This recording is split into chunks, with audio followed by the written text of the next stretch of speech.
Hello and thanks for visiting the web channel of Carlisle Events and the Carlisle GM Nationals. I'm Mike Garland, Media Specialist with Carlisle Events, and I'm at Memory Lane Auto Museum in Mooresville, North Carolina, and I'm about to speak with NASCAR Hall of Famer and Carlisle GM Nationals special guest this summer, Bobby Allison. This multi-part series will span weeks leading up to our event in June. So sit back, relax, and enjoy the wisdom of a true racing legend.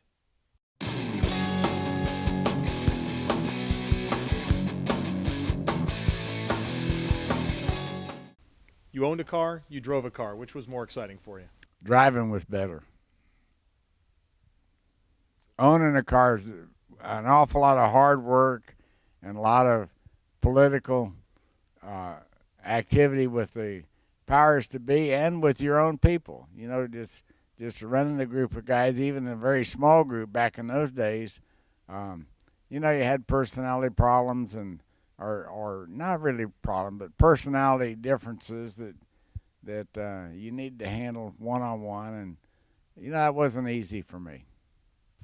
Drivers today, there's a perception that they're a lot different than the drivers of your era, from being pitchmen to spokespersons or spokeswomen in the case of Danica Patrick. They come from all over the country. Juan Pablo Montoya from outside of the country, also Marcus Ambrose. So thoughts on the evolution from a marketing standpoint? Well, I felt like this was going to happen, and I've always enjoyed that. You know, I was pleased that I was involved in some promotional stuff that went on early. You know, my very first sponsor was Coca-Cola, and they got in that thing so light to begin with.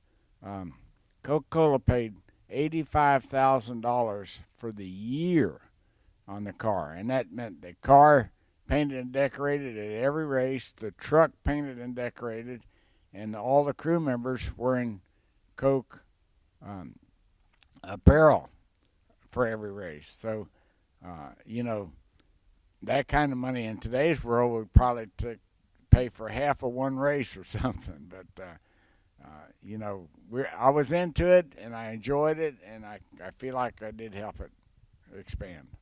When you raced up until maybe 15, 20 years ago, Cup drivers, they weren't very good on the road courses. Sometimes they'd sit out, and they'd even have a road course specialist sit in for them. But today, modern-day Sprint Cup drivers are just as good as any road course driver. What are your thoughts on the evolution of that from a driver's standpoint? Well, and see, I really liked road courses right from the very beginning. I didn't do really good the very first time, but I did pretty good or pretty early. And then I won at Riverside quite a few times. I won the infield road course at Daytona twice, and really enjoyed the road racing. So, you know, the guys that go good at it today are professionals that have put that into what they need to do, and they've worked at it and got good at it. There's a lot of diversity in the sport today. NASCAR is working hard to include more African Americans within the sport. Of course, Danica Patrick leads the way amongst the female driver contingent. Thoughts on the diversity within the sport?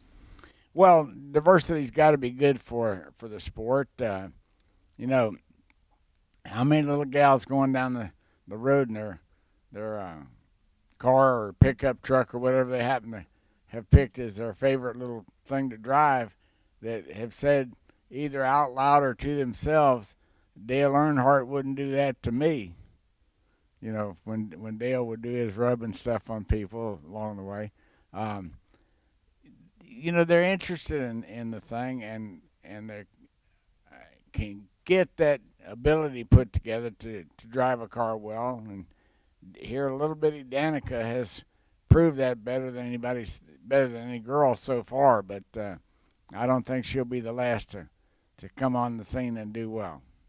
The sport has changed so much, some for the good, some for the bad. A couple of weeks ago during the Bristol race, there were a lot of empty seats in the stands. There were some empty seats in the Martinsville track as well. Do you think that maybe the growth of NASCAR, has it become too commercial for its own good? Are people staying away for some reason? Well, I don't know. I think there needs to be a little bit of revision of the equipment. You know, it need to get back closer to something that was a stock car at one time. That's what made this whole thing good in my estimation.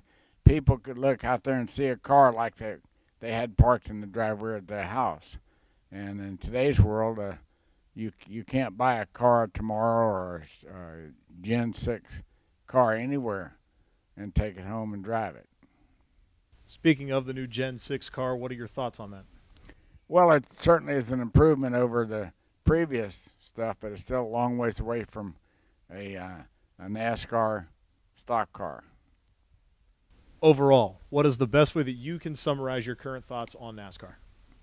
Well, a lot of hard work by a lot of people has kept this thing where the racing is still really good, regardless of the equipment, regardless of what place they're at. The guys go and compete and put on a good show, and I like that. Are there any improvements or changes that you'd make to the sport? If so, why? Well, yeah, like I said a little bit earlier, I'd certainly go back to a more stock car, and look at the racing rules, put some sense into the whole picture. This portion of our multi-part interview series with NASCAR Hall of Famer Bobby Allison has concluded. Come back next week for more from Bobby, and don't forget to visit CarlisleEvents.com to register for the Carlisle GM Nationals or get information on any of our other events at Carlisle and beyond.